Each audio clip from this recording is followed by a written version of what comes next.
Hey everyone, welcome to another episode of Crypto Tips. My name is Toby.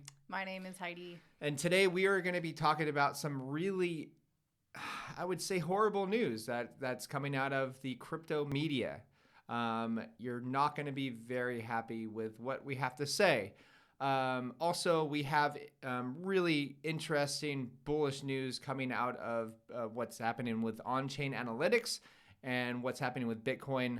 We're going to get into that. But first, please like, subscribe, and check us out with our CT Club. The link is down below. You can see our portfolio and everything. So let's talk about Cointelegraph. So there's the Davos meeting happening in Switzerland this month, and there's over 2,000 private jets flying in. There's over 2,500 participants, 5,000 armed security members, and one of those people is Cointelegraph.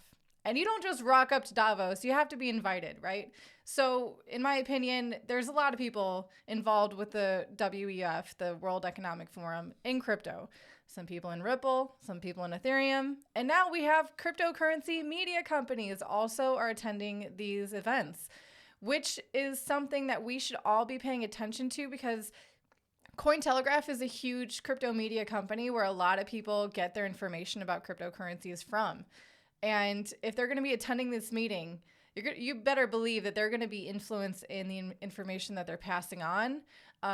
If you're ready for some predictions of how I think Cointelegraph is going to evolve after, they're rubbing elbows with World Economic Forum members, they're going to be probably starting to promote more and more how Bitcoin is bad for the environment.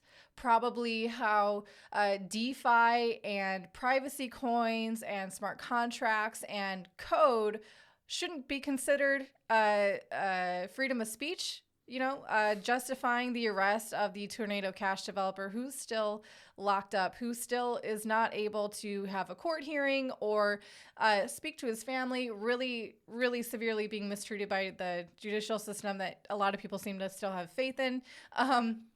Also, not to mention CBDCs. I think Cointelegraph is going to be the source of showing everyone how good a CBDC is, how helpful they are, how efficient they are, how relevant they are, because digital currencies are the future. And why shouldn't it be issued by a government? It's almost like, it's already being eroded why cryptocurrencies were created. A lot of hype about the price, a lot of speculation, and concern from people of, when they make profits in crypto, how are they going to cash out back into fiat? That's kind of opposite the reason why they were created. And, this I think is going to be a lot of encouragement basically from Cointelegraph of spreading the narrative that is the antithesis of everything to do with crypto. What do you think? Absolutely. I think CBDCs are going to be a huge part of Cointelegraph. Yeah. And we've already seen the sort of infiltration of USDC absolutely to be a CBDC, yeah. which could very well be it. Could be a banker's coin for sure. Yeah. And yeah, that's going to tie in very well, especially, being invited to Davos. That's not good. Yeah, you have to know some people, That's right? Not you good. have to prove that you're going to be a good member, right? But anyways, let's talk about some bullish news on the RSI. Okay, so this is one thing that is really big.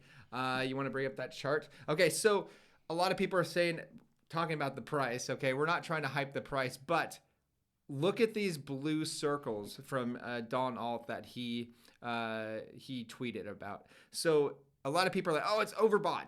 Okay, Bitcoin's overbought, don't buy it, whatever. Guys, look back in 2020, right when we started from $4,000 and went all the way up to $69,000. I mean, this is telling right here. It's been overbought much of the time during this bull market. And if you had sold according to the RSI being overbought, you would have missed massive moves. And that's too bad. And that's why, our CT Club and us, we've been dollar cost averaging near the bottom of the market. Yes, I think we bottomed. I clearly think we bottomed. I don't think it's going to drop 50% from here. No, we've already had the FTX collapse, all these other things collapse.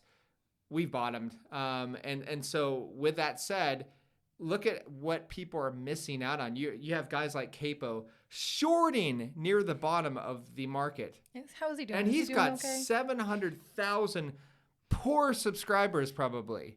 Like, that's sad. You know, these people, and keep in mind, I'm not just picking on him, you know, there's many others, but I mean, this Capo guy, he's been saying, you know, back when we were in a bull market, oh, it's going to go to $200,000 to $500,000 in no time.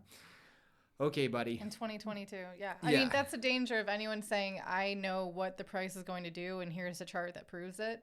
Exactly. And also, you know, the common knowledge too for anyone who's trading or trying to chart a cryptocurrency is you use more than one indicator.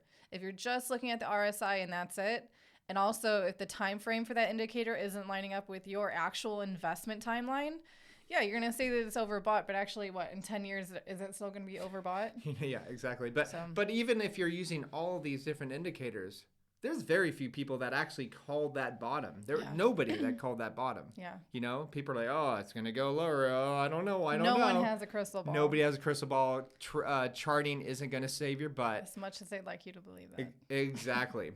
Okay, one of the last ones I have is Tether surpassed Visa and MasterCard in terms of settlement volume in 2022. Why is this so huge? It's because people are getting used to sending currency or money currency from one address to another, okay? And that's really bullish. So people are going to get used to that. So when CBDCs definitely come out, you know, when Cointelegraph is going, hey, CBDCs are the best, people are going to be like, I don't know. I already know how to use Bitcoin, or I already know how to send coins from one address to another because of Tether or some other stable coin. And so people are going to be like, well, I'm going to rather choose this one because I don't know how many, you know, I don't trust whoever is running this show, CBDC. It's totally closed source. What's the supply of a CBDC? I mean, not to say that Tether has like Tether could easily be a CBDC as well. Exactly. Any centralized stablecoin. Yes, but my point is that people are going to be used to be able to send one crypto to another address. That's how it's going to work. And I think that's going to save a lot of people from the eventual CBDCs that are going to be coming out. Anyways, that's all we have. Thank you for everyone for tuning in. If you enjoy this format, because it's kind of like the live, but it's not quite as wild as our live because it's pre-recorded, go ahead and let us know in the comments. Hit the like button. As always, we'll see you again tomorrow for your daily fix of all things crypto. And stay disobedient. Yeah. Bye, guys.